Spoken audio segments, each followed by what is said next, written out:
Përshëndetje të dashur televizionistë. Unë jam Ismail Baxhaku dhe ju po ndiqni emisionin KosTech Talk. Sonte në KosTech Talk e kemi një emision shumë të veçantë, pasi që i ftuar në këtë emision është Drejtori General i IPKOs, zotri András Páli. Me një përvojë të gjatë ndërkombëtare, zoti Páli ka marrë drejtimin e IPKOs në nëntor të vitit 2023. Në këtë emision do të diskutojmë lidhur me rrugën e tij profesionale, sfidat, mundësitë në tregun kosovar, rolin e IPKOs në këtë avancim të teknologjisë, si është e ardhmen zoti Páli në këtë digitalizim që po ndodh në Kosovë. Mr. Páli, thank you for being with us today on KosTech Talk. It's a pleasure to have you here. Thank you very much for the invitation. It's a pleasure to me and looking forward for a good discussion about Kosovo, technology and telecom in general. Thank you very much once again. And can you please introduce yourself for our audience and share a bit about your journey till you became IPKO CEO? Yes, my name is András Páli. I'm Hungarian. I'm 55 years old. I started about 34 years with telecommunication. I was an engineer. Then I went into strategy. I was working all across the world, Europe, Asia and Pacific. I was having different roles in Telecom Slovenia as well, in strategic positions and in technology. And then a year and a half ago, I came to Kosovo as the managing director of IPKO. First, before we will continue with the other questions, how did you find Kosovo? Your first time you came when you became the IPKO CEO, or you had other visiting here? I was passing through Kosovo a couple of times. Since now I'm living here, I already noticed that life here is much better than expected. It's an amazing country, amazing nature, really fascinating business, and I really enjoy to be here. Mr. Páli, I would like to continue with the question about the vision of IPKO. How do you see in coming years IPKO? IPKO prides itself to be the leading operator in Kosovo. We are leading the market when it comes to mobile. We are leading the market when it comes to fixed services. And as the industry is going forward, we plan to live in all the digital solutions, cybersecurity and what's not. We would like to be always ahead, and we would like to provide better services and better customer experience. Yeah. How does IPKO cooperate with the other institutions like ARCEP and other regulator for telecommunication? Do you have any issue? Did you face any? Or they are very welcome to come communicate with you? I believe we have a very good working relation with them. It's transparent, it's based on facts. We have regular meetings, we are following the recommendations. Of course, they are there to represent the users, while we are here to represent us as a business entity. But in most of the cases, we have found a solution that's good for users and it's good for the industry as well. One thing what I would like to note, Kosovo regulator might be a little bit reserved when it comes to assigning spectrum. When it comes to 5G, there are two countries in the region who are having faster services than Kosovo. It's North Macedonia and Montenegro. There are significantly more spectrum resources allocated to the operators, but directly relates to better services to the users. But as well, I have to note that Kosovo had the biggest growth during the last year, both IPKO and Kosovo Telecom. We almost doubled the average speed per users, and that's thanks to the allocated resources on C-band. But as I said, spectrum as customer demand for data is never ending, and we will never be happy with what we have. We will always ask more. That's going to be good for customers as well, because not only for IPKO, I believe so. Yeah. Indeed. 5G is an amazingly good technology. It allows you to have access to services, digital services, content much faster. You can do it securely. And since once you get used to it, you never want to go back. The only way for us to provide better services is to get access to more spectrum and build networks with it. Yeah. But you also, as a IPKO, you have invested a lot in the fixed broadband. Can you please give us a number of coverage and how you planning to increase this coverage? We operate HFC, that's a hybrid fiber system today, and we started to deploy PON, which is a passive optical network. That is, I wouldn't say the future, it's today. These are both leading technologies. It allows us to deliver a lot of capacity to the houses through fiber, which is cheap and secure, and it allows us to reuse the coaxial cables, which are in-house building installations. It's about 70% of the household today in Kosovo are covered with our technologies, and we have quite significant plans when it comes to deploying more fiber, when it comes to going into newer areas. As well, very soon, I think public of Kosovo can expect that the difference between fixed and mobile services will start to blur and in some areas disappear, because actually 5G allows us to go into areas where mobile services were not able to serve users in the past. What about the IPKO plan for rollout 5G network? Actually, you have invested a lot so far. What's the future? You are going to continue in this investment? Of course. IPKO was the first in 2022 to launch 5G in Kosovo. Now about 1/3 of our locations are fully equipped with 5G equipment and with full capacities. In this year, we are going to be about almost 70% of our sites will be equipped with 5G, and by end of 26, all of our locations will serve the fastest 5G signal in Kosovo. We don't believe that the thirst for data will stop, and that's one of the main drivers why we would like to bring it not just in city centers, but in smaller locations, into highways, and then later on into rural areas and up to the touristic locations as well. Mr. Páli, what is 5G network? What can bring better than 4G?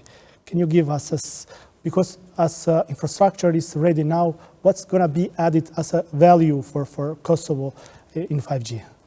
The first thing what users might find is the speed.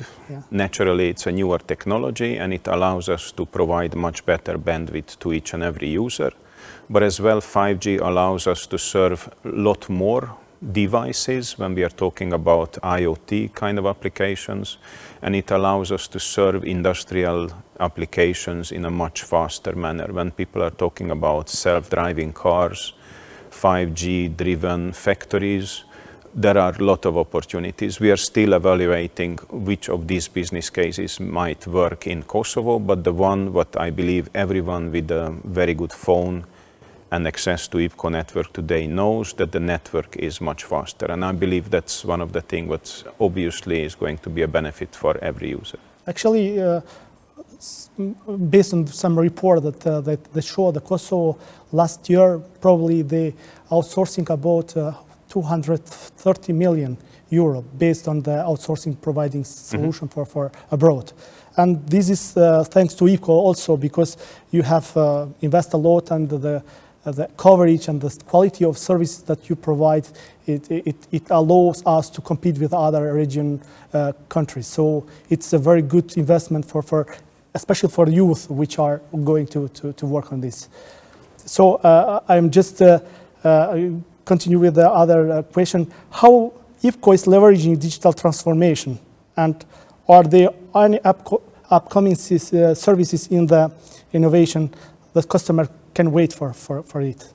Of course, digital is in the DNA of IPKO. We like to provide better services. We have a lot of new products in pipe. One of them I would like to mention is we are working heavily on a new mobile application where users will have access to all their invoices, their data. They will not have the need to call center anymore. Some of our users already can watch TV on their mobile phone, and that's something what I believe is new on the market. And we invested heavily into cybersecurity because we believe that's one of the priority what the country should take. In general, everything what can be automated, everything what can be made digital is helping us as a society that with less people we can do more, and we see this is a direct benefit. And as you mentioned, outsourcing, 2021 we all learned that working in the office is not the only way. You can actually work at home, you can work remotely, and many of us are doing it now regularly, and that as well requires something of an infrastructure like fiber or 5G. Mr. Páli, compared to other telecom operators inside and outside in region, how is IPKO, giving services compared to these other operators? I believe we are in a very good position. We try to be very innovative. We are working on customer experience. Yeah. Of course, there are big groups in the region, A1s, Vodafones, whatnot, but with innovation and with better view into what we are actually delivering, we believe that we are serving Kosovars on the same standards. When it comes to technology, we are using the best vendors in the world. We have Ericsson, Nokia, Cisco's, what's not. On all of our technology, we are building a networks on absolutely the best level and what technology allows us. The part where I think we are lagging behind, but we are having very good discussions with the regulator, is more spectrum, and with more spectrum allows us to deploy even better bandwidth. In the recent years, we have threats which come from cybersecurity. How IPKO is protected from this, and what's the stronger point of IPKO in this context? I would like to thank you for this question, because cybersecurity is today, it's one of the biggest issue what we have, and it's one of the biggest issue what all the individuals and businesses will have, whoever is touching anything what's digital and services. IPKO have built a 24/7 cybersecurity operations center where we have engineers monitoring our own network and all of our customers' network. We are checking all the traffic, finding out malicious events, and solving all the issues on the fly. We have ISO 27000 certificate for IPKO, and through our mother company, Telekom Slovenia, we have a very, very powerful organization behind us with NATO certificates, with EU certificates, who can deliver us whatever we might need on the market. But it is definitely good to highlight that whoever is not thinking about cybersecurity now, I would strongly advise them to start doing so. Whoever is reading the news today, there are a lot of incidents. Businesses are taking their values away, businesses are ransomed, and individuals get their data spread across the internet, and without having proper measures, it's very difficult to control. Can we say that under the key IPKO coverage or networking, we are more protected? Can we say that? Of course. Most of our IP upstreams are coming through digital links which are connected to Telekom Slovenia directly. We are monitoring those links, and to certain customers we are adding extra services where particularly we can check each and every mobiles, each and every computers, and each and every applications what they are using. Of course, these are very complex services, but the aim is that we can today provide services to make life better without losing access to information and losing business benefits. Yeah, thank you very much for this information, Mr. Páli. I would like to continue about because all the time customers try to complain about the customers' services. Mm-hmm. What IPKO is going or are doing to enhance this, customer services to improve from your side? As a technology, we have things what works, and sometimes those things go down. IPKO has a quite powerful customer center organization. Individuals sitting behind phones, individuals sitting behind chats, individuals who are checking emails, collecting complaints from users, and we are trying to do our best to serve those problems. Some of them are simple questions. Some of them are actually highlighting issues with the network, and then we are doing our utmost to fix them. And some of them are just generic questions about services. Now, one of the things why I mentioned the mobile application, because we would like to change and move big portion of the communication to the mobile application, where whenever you are, you should be able to access all those information what you might need. And then in a customer center, we would really only deal with practical issues. I would like to ask now, because we have some issue with energy, electrical mm-hmm. energy. So in recent years, you have invested also in some eco energy. Can you explain us what's your vision about this? As owned by Telekom Slovenia, we have a quite strong sustainability program. One of the major part of our sustainability program is finding solutions, technical solutions, any kind of industrial solutions where we can reduce our footprint. We have deployed a lot of solar panels on our data centers, and one of our data center, about 20% of the electricity is today generated by solar panels. We are deploying solar solutions in some of our radio sites in remote locations. We have backup diesel generators in a lot of locations, but at the end of the day, deploying newer technologies like 5G, where the technology itself allows us to serve more bandwidth, more users with the same electricity, is something what we can pride ourselves. We deployed 5G throughout the whole country, and IPKOs total consumption didn't increase by 1 watt while we have done it. Very good, because of the enhancing the reduction of energy consumption, right? Forever modernization. Once you are in a technology, you know that once you bought a car, a couple of years after you will have a newer one. Once you buy a computer, some years after you are buying a newer one. And the same in any infrastructure operations like us. We had 2G many years ago, and then 3G, 4G, 5G, and 6G will come. All these technologies are delivering us better data possibilities for user, better services, but as well, the newer technology always makes it more efficient. Yeah. In the end, let's say, as a leader of telecom, sector, what advice would you give to youngest people, population, but when we have the majority of our population, from perspective for you, what advice you would give to them, for the career to go in top of the careers? I wouldn't say it's specific for technology and telecommunication, but since I finished my school 34 years ago, I'm constantly learning new things every year, every quarter. And I have seen some individuals who came out of school and they thought that that's it, and now they know everything what they need to. Unfortunately, that's exactly where life starts. When they join professional organizations, they will have to learn, and they will have to relearn, and they will have to adapt and learn again. And I believe that's the way forward. They have to be open-minded, they have to be questioning whatever they see in those workplaces, and thus they can influence it and make it better. But whoever stops at a certain phase of technology and believes that they will have for the coming 20 years enough, that's not the case, unfortunately. Mr. Páli, I would like to ask also, because I have seen you traveling a lot in Kosovo, and you have seen the population, a youth. Mm-hmm. What's your perception about this generation and students compared to Hungary or other countries?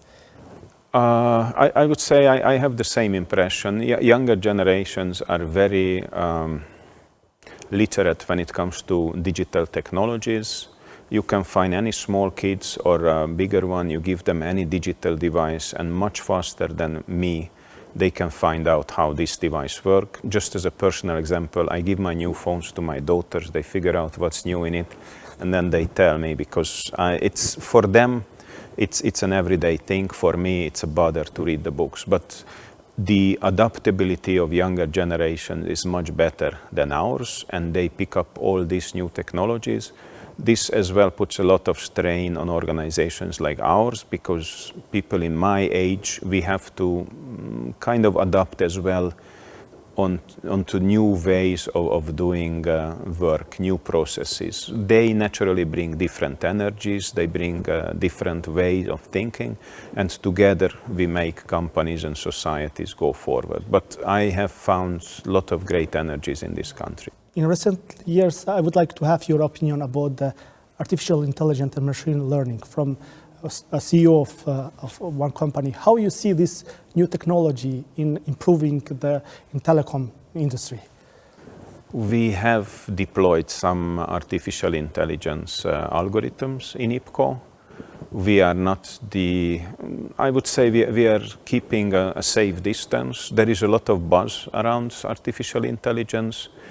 There are a lot of capabilities what we acknowledge that this can help us go forward. But I think in many different areas, the discussion went a little bit sideways, and it went into how technology can replace humans, whereas I more believe that technology should help humans. So with the same amount of people we have today, we should be able to do a lot more efficiently and in better quality, as opposed to have a smaller company and algorithms running just haywire. We do have artificial intelligence in our technology stack, where algorithms are learning how a network should work and highlighting to us when some incident is occurring. We are planning to implement artificial intelligence in our communication with customers, where we can, from the communication itself, try to figure out what the questions will be, and we could solve those questions faster. And one area what was already mentioned, cybersecurity, there are a lot of algorithms what we deployed, because unfortunately the cybercrime today is much faster than the solutions, and we need artificial intelligence algorithms to find out all the new way of trying to break into networks and trying to abuse them. Thank you very much for all these insights from your side and for technology and about IPKO. It's my pleasure having you, and I would like to, if you want something to add or in the end of the interview. Thank you very much for the time as well. As I said, Kosovo is an amazing country with a lot of opportunities. I would really urge anyone who is working with us, Kosovo has a very, very good chance to leap forward, not to do the mistakes what all the neighbors and other countries did in the past. If something is missing, let's not go to the next step, let's go to the newest technology what's available, and we can deliver a lot more value to the country and to the society together. Thank you very much, Mr. Thank Páli. you. Thank you.